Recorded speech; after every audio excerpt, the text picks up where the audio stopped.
Hi అండి, welcome to my channel బంగారి honey vlogs. ఈరోజు వీడియోలో చాలా సింపుల్గా మరియు చాలా టేస్టీగా ఫిష్ ఫ్రై అండి. చూడండి, చూస్తుంటేనే నోరూరుతుంది కదా. టేస్ట్ కూడా చాలా బాగుంటుంది. చూడండి ఎంత మీరు కూడా ఒకసారి ఇలా ట్రై చేయండి. చాలా బాగుంటుంది, చాలా సింపుల్గా ఉంటుంది, చాలా తొందరగా కూడా అయిపోతుంది. పైన చాలా క్రిస్పీగా, లోపల చాలా సాఫ్ట్గా అయితే కుక్ అయింది. చాలా బాగుంది. మీద కొంచెం కొత్తిమీర, పక్కన ఆనియన్స్, కొంచెం నిమ్మకాయ పిండుకొని తింటే టేస్ట్ అయితే చాలా బాగుంటుంది. మనం బయట తినే పనే లేకుండా ఇలా చాలా సింపుల్గా హోటల్ స్టైల్లో ఇలా చేసుకొని తినండి. చూడండి ఎంత బాగుందో. లోపల సాఫ్ట్గా, పైన క్రిస్పీగా అయితే వచ్చింది. ఒకసారి ఇలా ట్రై చేయండి.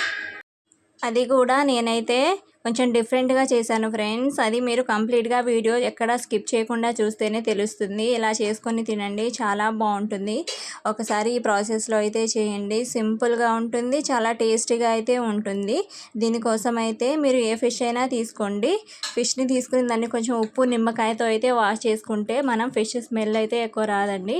నేను ఆల్రెడీ కొంచెం ఫిష్ని ఉప్పు, నిమ్మకాయతో వాష్ చేసుకొని ఇలా కొంచెం ఉప్పు, పసుపు, కారం, కొంచెం ధనియాల పొడి, మీ దగ్గర జీలకర్ర పొడి ఉంటే జీలకర్ర పొడి అవన్నీ కూడా వేసుకోవచ్చు. కొంచెం ఫ్రెష్గా దంచిన అల్లం వెల్లుల్లి పేస్ట్ అయితే అవన్నీ వేసి అయితే మిక్స్ చేసుకొని చూడండి, ఇలా అయితే మిక్స్ చేసుకోండి. దీన్ని కొంచెం సేపు ఒక 1 అవర్ లేకపోతే ఒక 2, మీకు టైం ఉంటే ఒక 2-3 అవర్స్ అయితే ఫ్రిడ్జ్లో పెట్టుకొని చేసుకుంటే చాలా బాగుంటుంది టేస్ట్. అంత టైం లేదనుకుంటే ఒక హాఫ్ అన్ అవర్ లేక ఒక 1 అవర్ అయితే పక్కన పెట్టుకొని చేసుకోండి. ఇలా పక్కన పెట్టడం వల్ల మసాలాలు అయితే మొత్తం దానికి ఫిష్కి పడుతుంది. ఇలా పడితే చాలా బాగుంటుంది టేస్ట్. తర్వాత అయితే ఒక తవ్వ అదే పెనం అయితే తీసుకొని దాన్ని గ్యాస్ మీద పెట్టి కొంచెం ఆయిల్ అయితే ఇలా స్ప్రెడ్ చేసుకోండి.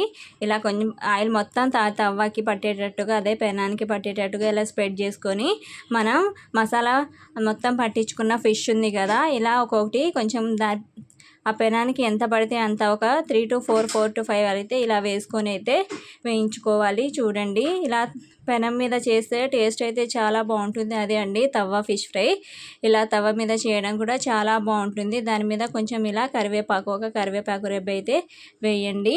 కొంచెం ఒక వెంటనే తిప్పకుండా ఒక 2-3 మినిట్స్, మినిమం 5 మినిట్స్ తర్వాత కొంచెం తిప్పాలి, లేకపోతే మొత్తం అంటుకుంటుంది. ఇలా చేసుకొని తినండి, చాలా బాగుంటుంది టేస్ట్. వీడియో నచ్చితే లైక్ చేయొచ్చు కదా.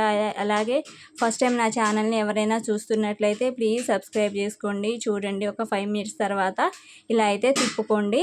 చూడండి ఎంత బాగా కుక్ అయిందో. వెంటనే అయితే తిప్పకండి. ఇలా కొంచెం సేపు అయిన తర్వాత అయితే తిప్పుకొని 2 సైడ్లు అయితే కొంచెం క్రిస్పీగా అయ్యేంత వరకు అయితే కాల్చుకోవాలి. 2 సైడ్స్ అయితే బాగా కుక్ అయ్యేంత వరకు అయితే కుక్ చేసుకోవాలి. చూడండి, ఇలా అయితే మధ్యలో ఇలా కరివేపాకు కూడా వేసుకుంటే చాలా బాగుంటుంది. ఆ కరివేపాకు స్మెల్, ఆ టేస్ట్ మొత్తం ఇలా ఫిష్ ఫ్రైకి పట్టుకుంటే టేస్ట్ అయితే చాలా బాగుంటుంది. చూడండి ఎంత బాగా కుక్ అయిందో. మరి ఎక్కువసేపు అయితే కుక్ చేయాల్సిన అవసరం లేదు, మరి ఎక్కువసేపు అయితే మాడిపోతుంది. ఇలా కుక్ చేసుకుంటే చాలు. చూడండి, చాలా బాగా కుక్ అయింది కదా. మరి ఎక్కువసేపు అయితే బాగుండదు టేస్ట్. పైన కొంచెం కొత్తిమీర ఇలా వేసుకొని కూడా కొంచెం సేపు ఒక 2 మినిట్స్ అయితే ఫ్రై చేసుకోండి. ఎప్పుడు కళాయిలో, అదే బాండీలో అలాంటి వాటి మీదే కాకుండా ఇలా తవ్వ ఫిష్ ఫ్రై చేసుకుంటే చాలా బాగుంటుంది. ఇంట్లో ఇలా చేసుకుంటే టేస్ట్ బాగుంటుంది. మనం తవ్వ ఫిష్ ఫ్రై కూడా చాలా టేస్టీగా ఉంటుంది. ఒకసారి ఈ ప్రాసెస్లో కూడా చేయండి. చూడండి, ఫిష్ ఫ్రై అయితే రెడీ అయిపోయింది. దీన్ని ఇలా ఫ్రై అయిన దాన్ని ఒక దాంట్లో ఒక టిష్యూ పేపర్ మీద అయితే తీసుకొని మనం సర్వ్ చేసుకుంటే మన తవ్వ ఫిష్ ఫ్రై అయితే రెడీ అయిపోయింది. వీడియో నచ్చితే లైక్ చేయండి, అలాగే ఛానల్ని సబ్స్క్రైబ్ చేసుకోండి. Thank you for watching.